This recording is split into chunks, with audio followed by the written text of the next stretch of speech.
The television screen went black. The apartment became silent again. Ethan Carter stood frozen in the middle of his living room. His hands still gripped the pistol. His eyes remained fixed on the dark screen. Impossible.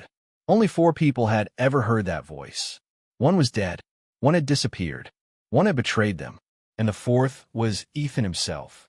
Rain continued to strike the windows. His phone suddenly vibrated. A text message. Unknown number. Check the news.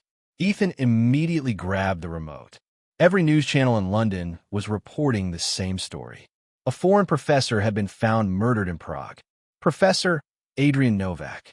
Ethan's face lost all color. No. The news anchor continued.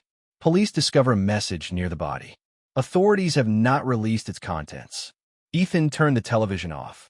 Adrian Novak had saved his life 6 years ago. The man was supposed to be dead.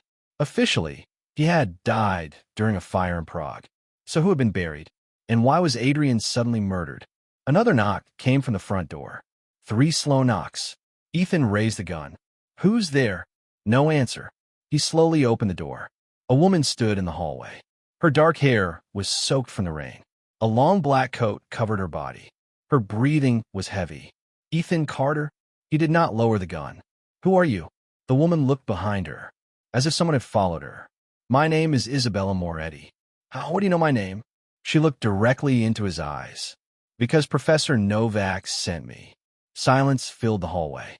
The name hit Ethan like a bullet. That's impossible. He died tonight.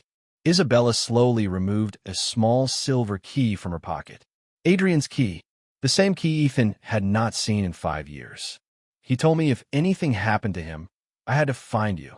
Thunder shook the building. Suddenly, footsteps echoed from the stairs. Both of them turned. Someone was climbing toward the apartment. Slowly, one step, then another. The hallway lights began flickering. Isabella whispered, "They found me." The footsteps stopped outside the building. Ethan switched off his apartment lights. The entire apartment fell into darkness. Only the sound of rain remained.